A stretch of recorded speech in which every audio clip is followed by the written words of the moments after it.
May tanong ka ba tungkol sa batas? Bibigyan linaw yan ng inyong kapuso sa batas, Attorney Gabby Concepcion.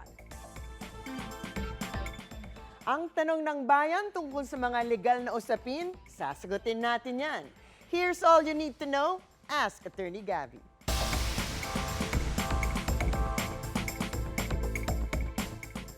Naku, talagang parami ng parami ang mga tanong tungkol sa batas sa Facebook page natin.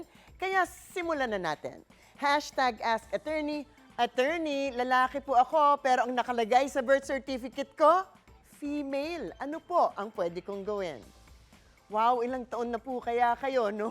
Ang dami siguro naging problema dyan sa maling gender sa birth certificate mo. Well, buti lang at nagkaroon na ng amendment sa batas natin na maaari mo nang idaan sa isang administrative na proseso ang pag-amenda ng birth certificate. Dati kasi kailangan mo pang mag-file ng kaso sa korte para mag-amenda ng birth certificate, lalo na kung maiiba ang edad, kasarian o pangalan. Pero pwede lang ito kung obvious na clerical o typographical error or mistake lang ang nangyari at ikaw ay likas na lalaki nung pinanganak, ha? Kailangan mo rin mag-submit ng ebidensya na lalaki ka talaga. Medical records, baptismal certificate, earliest school documents, at syempre ang pinaka-importante, ang certification ng accredited government physician na nagsasabing hindi pa dumaan sa medical procedure para ipaiba ang iyong sex o gender.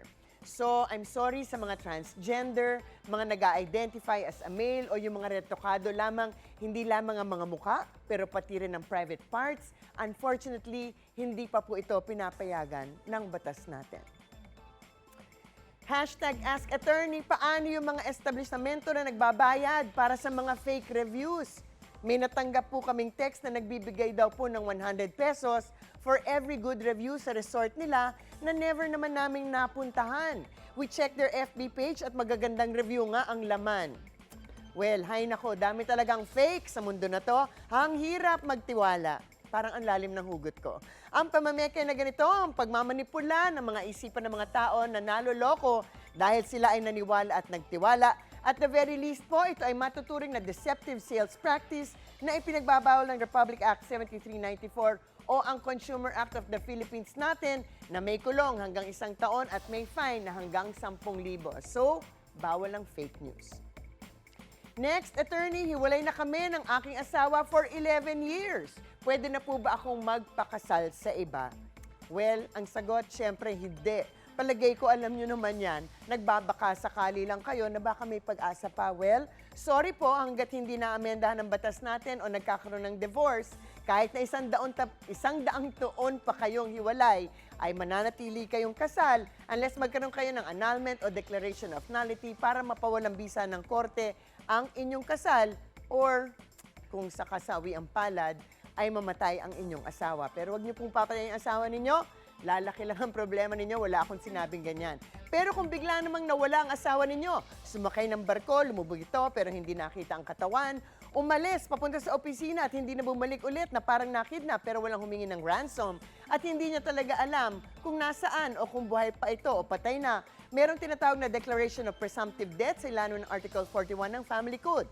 Pwede nyo i-file ito after 2 years kung in danger of death ang pagwala. Yun na nga, yung sumakay sa barkong lumubog, eroplanong bumagsak. 4 na taon naman kung walang danger of death, pero biglang naglaho at walang proof of life. Dapat wala talagang kung idea kung patay o buhay, hindi kasali dito yung nag-Saudi ang asawa ninyo, pero alam nyo nagtatrabaho doon, hindi lang umuwi pa.